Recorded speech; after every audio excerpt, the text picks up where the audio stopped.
Yo yo yo yo yo les pères de famille, j'espère que vous allez bien. Nouvel épisode de la nuance. Aujourd'hui on va être succinct, on va définir ce qu'est le stoïcisme. J'ai pas pu faire la vidéo la semaine dernière parce qu'elle me plaisait pas. Problème de son, problème de timing. Donc tout était d'accord pour que je ne poste pas la vidéo. Mais bon bref, c'était le destin. Qu'est-ce que le stoïcisme? Moi j'adore définir le stoïcisme ainsi par ce parallélisme oxymorique. J'aime bien. Je sais pas si c'est vraiment oxymorique, mais bon, vous me direz dans les commentaires. Le stoïcisme, c'est ne pas laisser les troubles extérieurs venir empiéter sur l'ordre intérieur, venir corrompre l'ordre intérieur. Ce qui entraîne à une forme de désensibilisation, d'impassibilité vis-à-vis des éléments extérieurs. Ce qui nous pousse à nous concentrer sur nous-mêmes et à comment nous agissons dans l'environnement qui nous entoure et comment nous devons agir selon la vertu. Agir de façon correcte, bienveillance, qui va dans l'ordre des choses, dans l'ordre de la nature, pouvoir vivre, en tout cas selon l'objectif qu'on s'est fixé. Par exemple, Marc Aurèle, son objectif c'est de faire en sorte que la cité se porte au mieux. Et bien toutes les actions qu'il mettait en place devaient aller dans cet objectif, dans cette vertu selon lui. Et je vais te définir ça sur 3 angles différents. Premier angle d'attaque, le rapport aux événements. Le stoïcien, pour lui, il fait la distinction entre ce qui se passe en lui et les éléments extérieurs. Les éléments extérieurs, comme je l'ai dit auparavant, il est très insensible, impassible vis-à-vis des éléments extérieurs. Par exemple, la météo. La météo ne dépend pas de lui, donc du coup, il ne se fait pas de chagrin par rapport à la météo. Souvent, nous, quand on regarde la météo, et on se dit, oh, dommage, il pleut demain, etc. Je pourrais pas faire ci, je pourrais pas faire ça. Mais la météo, est-ce que la météo dépend de nous? Non. Donc, ça ne sert à rien de se tracasser pour la météo. Et c'est d'ailleurs ce qui est très bien avec le stoïcisme, parce que si tu as un problème, est-ce que tu peux régler ce problème? Oui, alors tu n'as pas de problème. Est-ce que tu peux régler ce problème? Non, alors tu n'as pas de problème. C'est exactement ça. Et c'est le cas pour tous les événements extérieurs. Et c'est selon moi un angle d'attaque pour définir ce qu'est la liberté.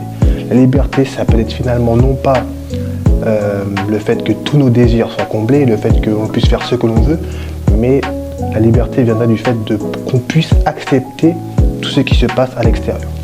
Je cite mon ami Épictète. Être libre, c'est vouloir que les choses arrivent, non comme il te plaît, mais comme elles arrivent, tout simplement. C'est-à-dire que j'accepte ce qui se passe et ce qui ne dépend pas de moi. C'est vachement paradoxal du point de vue qu'on a de la liberté généralement de vouloir assouvir tous nos désirs. Que les stoïciens s'en foutent des événements extérieurs, ça veut dire qu'ils n'agissent plus pour un but, mais ils agissent juste pour le fait d'agir. Ils se contentent d'agir. J'avais oublié de mettre de la lumière, mais bon, moi c'est pas grave. J'ai trouvé la citation de Marc Aurèle qui, selon moi, souligne le fait de juste fait seulement et il faut que tu t'en battes les couilles des conséquences. Celui qui aime la gloire met son propre bonheur dans les émotions d'un autre. Celui qui aime le plaisir met son bonheur dans ses propres penchants, mais l'homme intelligent la place dans sa propre conduite. Le stoïcien fait par essence, pas pour une cause, pas pour un but, pas pour que cela se manifeste dans les éléments extérieurs, tu vois. Il fait parce qu'il faut les faire, point barre. Qu'il soit loué, que ça réussisse, que ça marche pas, peu importe. Il fait ce qu'il y a à faire. Dans le cas de Marc Aurèle, c'était pour le bien de sa communauté, peu importe. Deuxième partie, les rapports que le stoïcien entretient avec les hommes, parce que on peut dire que les événements c'est hors de notre volonté, mais parfois on peut penser que oui, mais finalement nos actions ont des conséquences sur le monde qui nous entoure et sur les hommes qui nous entourent. Et bien le stoïcien, je pense qu'il s'éloigne un peu de ça et qui se dit que les réactions des hommes, les actions des hommes aussi ne sont pas dépendantes de notre volonté, donc on n'a pas à se tracasser pour ça. Les actions des hommes font partie également des événements extérieurs. Que ces hommes nous donnent la gloire, que ces hommes nous fassent des louanges, que ces hommes nous insultent, nous crachent dessus, peu importe. Selon moi, enfin, oui et non. Oui et non. Vous allez voir. Dans une prochaine vidéo, vous allez voir que oui, il faut l'être, mais il faut faire attention aussi. Le stoïcien vit dans un monde où la trahison, la calomnie, les blâmes, il vit dans un monde où ça n'existe pas. Ce ne sont que des événements extérieurs. C'est parce que ça fait partie de notre vertu d'être bon, d'être généreux, mais de rien attendre en retour. Ça, souvent, on se le dit, ouais, mais je t'ai donné, mais je n'attendais rien. Au fond de nous, on sait un peu que c'est faux.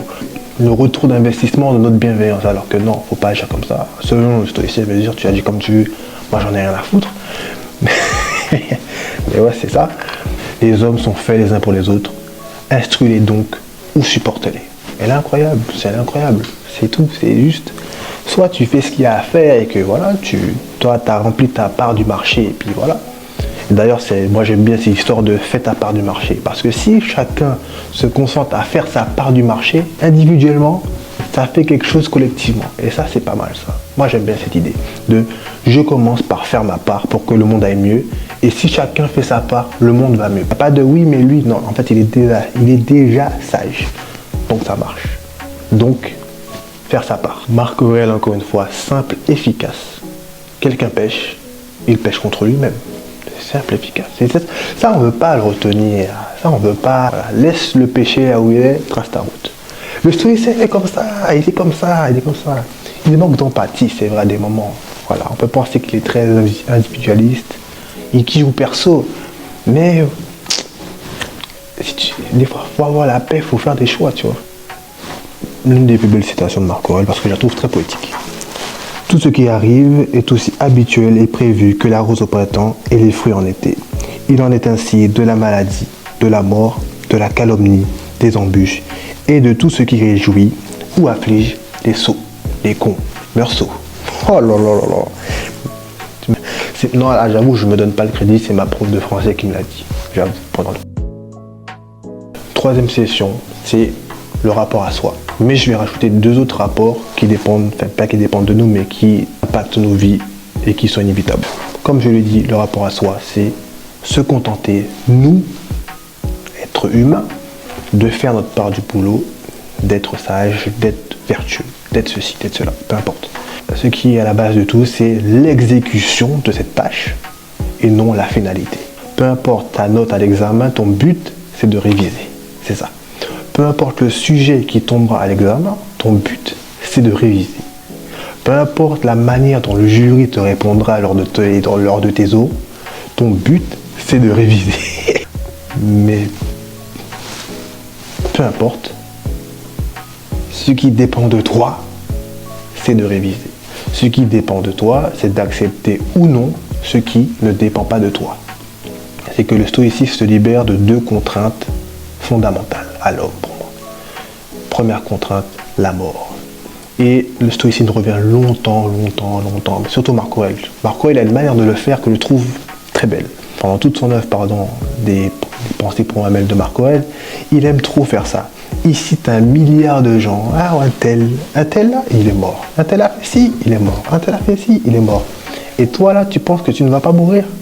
Tu vas mourir, jeune homme. C'est un événement inévitable qui va t'arriver. Là, on va placer un peu de Sénèque parce que la semaine dernière, il n'aurait pas été présent dans le casting, mais là, je me suis intéressé un peu à Sénèque et il a la punchline pour moi la plus belle sur la mort. Méditer la mort, c'est méditer la liberté. Celui qui sait mourir ne sait plus être esclave. Moi, j'aurais préféré qu'ils disent celui qui sait mourir sait ne plus être esclave. Je pense que c'est mieux formulé comme ça. Mais bon, bref, c'est mon petit... se libérer de la mort, c'est la liberté à avoir. Tu craindre quelque chose, c'est vouloir éviter cette chose. Et quand tu évites quelque chose, tu n'es pas libre. Quand on voit les choses, quand on personnifie les choses, la faucheuse, imagine que la faucheuse te course indéfiniment. Est-ce que tu te considérais comme quelqu'un de libre? Bien sûr que non. Parce que toute ta vie, tu chercherais à te cacher de la mort. Un peu comme Sisyphe et Thanatos, par exemple. Oh putain, j'ai attaché la mort. Mais le jour où il se détache, je suis foutu. Et bien ouais, effectivement, il est foutu. Il pousse un rocher dans le tartare, alors que s'il avait accepté tout simplement, bon ben c'est le game, hein, ma femme, au revoir, voilà, c'est le game. Allez, ciao. Non, il s'est fait du souci, il s'est fait, oh putain, la mort, oh là là, je vais canner là. Il n'est pas libre. Déjà, il n'était pas libre de son vivant parce qu'il craignait la mort, il avait peur que la mort le trouve. Et il n'est pas libre de sa mort. Il pousse un rocher indéfiniment, le frérot. Peut-être qu'être immortel, finalement, c'est être prisonnier de la vie. Être prisonnier de la vie. Et le destin. Et là, c'est indifférent de ce que le destin lui réserve, finalement. C'est un peu comme les chrétiens, les musulmans, les juifs. Finalement, ils disent tous ces événements sont des événements qui ont déjà été écrits par Dieu. Il y a un frérot dans le... Ouais, j'ai envoyé un truc. Il a dit « L'homme propose, mais Dieu dispose. » Épictète pourrait te dire ça de plus belle manière. Pour moi, il n'y a que de représages, car quoi qu'il arrive, il dépend de moi d'en tirer du bien. Si tu peux proposer, comme dirait mon ami, propose, mais propose souvent, avec énergie, passion. Mais le destin, c'est le destin. Maintenant, cette vidéo, ce sera la base, tu vois, parce que je vais faire d'autres vidéos liées le stoïcisme avec d'autres sujets. Bref, je vous laisse sur cette magnifique, somptueuse, exceptionnelle, prodigieuse citation du bien-aimé Marcus Aurelius, pardon. Ce concombre est amer, jette-le. Il y a des ronces dans le chemin, détourne-toi. C'est tout ce qu'il faut. Ne dis pas à ce sujet. Pourquoi ces choses-là se trouvent-elles dans le monde? En tout cas, ouais, la vidéo était beaucoup mieux que la semaine dernière.